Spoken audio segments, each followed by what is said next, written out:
Welcome, dear viewers. Don't forget to subscribe and like so that you can see our interesting and useful videos shared every day. The Mitsubishi Outlander was the first plug-in hybrid SUV in the world in 2013 and the first in the US when it launched in 2018. It is also distinguished by the fact it is paired with Mitsubishi's SAWC for off-road capability. The phev segment has grown since, but the Outlander is the only 7-passenger option. Kia Sorento phev holds 6. The 2023 Mitsubishi Outlander phev has the potential to make the brand and plug-in hybrids more relevant. Mitsubishi owes its continued existence to Nissan taking a large stake in the Japanese automaker in 2016 in the wake of a fuel efficiency scandal. Mitsubishi brought its two strengths to the table: SAWC, super all-wheel control, and its plug-in hybrid technology. Nissan and Renault were more focused on hybrids and battery electric vehicles. Nissan and Renault have not adopted Mitsubishi's phev technology, sticking instead with their own electrified solutions. Phevs are seen as a bridge to full BEV. The knock against them has been twofold: not enough pure EV range, and most phevs are engineered to have the internal combustion engine kick in automatically when extra power is needed, even if there is still range left and the customer wants to remain in pure EV mode. 2023 Mitsubishi Outlander phev, range and Reagan.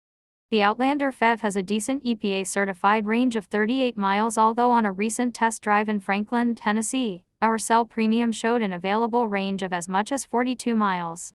But when we turned on the HVAC system, depending on the fan speed, range dropped as much as 5 miles. The steering wheel paddles offer 5 levels of regenerative braking, from virtually none at B0 to B5.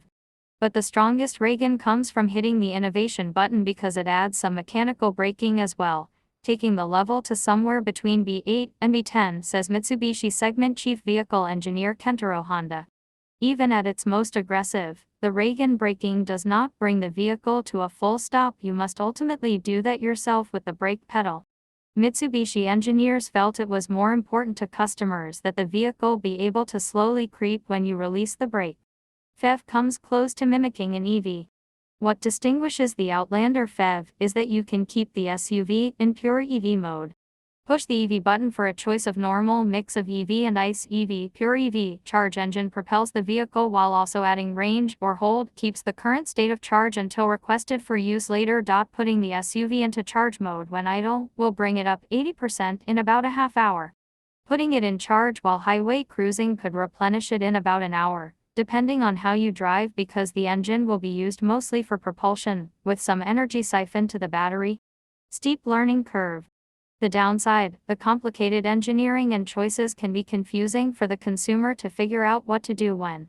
The Outlander phev has 2 charging options, regular 240-volt as well as the CHAdeMO fast charging system that is popular in Japan but not in North America. Strange choice perhaps, but the fact the SUV offers a DC fast charge option at all is noteworthy. The Outlander has an 85 kW front motor and 100 kW rear motor. Both provide propulsion at all times. The Outlander is never in front-wheel drive only. And SAWC provides the traction control. On a track on a rainy day, you could feel the power of the odd as the rear wanted to pull out but kept on course. And doing donuts in a mud field when the front bogged down and threatened to get stuck, power to the rear kept the SUV moving and spinning as mud was flung onto the roof. Engineer Honda says making the Outlander a full EV would require 4 times the batteries, making it substantially heavier and only offering 180 miles of range, which would not be competitive. As a phev, the Outlander is only 440 pounds heavier than the ICE version, but it drives like an EV, more so than the competition, he says. Introducing the Mitsubishi Outlander phev. The first generation of the Outlander phev was not available in North America until 2018, and the last one sold out mid-year. The second generation Outlander and Outlander phev, which shares a platform with the Nissan Rogue, has better proportions than the tall and narrow SUV it replaces. There is a third row, but it is hard to get into and quite cramped, making it more suitable for small children for short periods of time. There are clever touches like a pocket for phones for the second row, one of 3 storage pockets on the back of the front seat. There is double pane glass on the front passenger windows. The 2023 Outlander phev will start sales in zero-emission states but will be a nationwide vehicle. Mitsubishi wants every U.S. dealer to have at least one model on site as a demo by the end of the year. The phev comes with a choice of 3 trim levels with a starting price of $41,190. The SUV is built in Japan, and there will be production constraints for a while. It launched first in Japan, which only sells the phev in November 2021, then in Australia 2 months ago, and in the US at the end of November. Mitsubishi pulled out of the European market 18 months ago and subsequently decided to return with a rebranded Renault, so its plans are still in flux. Reinventing Mitsubishi. Mark Chaffin took over as CEO of Mitsubishi Motors North America in April, moving up from Chief Operating Officer, and he is part of an effort to reinvent every aspect of the brand that has been selling vehicles in the US for 40 years.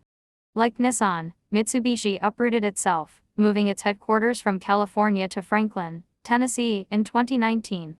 A new dealer program was introduced in 2019, and so far about 75% of dealers have completed or enrolled in the program that required a full facility upgrade in anticipation of the new Outlander, which launched in April 2021, and now the Outlander phev, which is considered the star of the show and gateway to the brand's transformation. Sales, market share and transaction prices are up, and the brand is attracting a more affluent buyer, Chaffin says.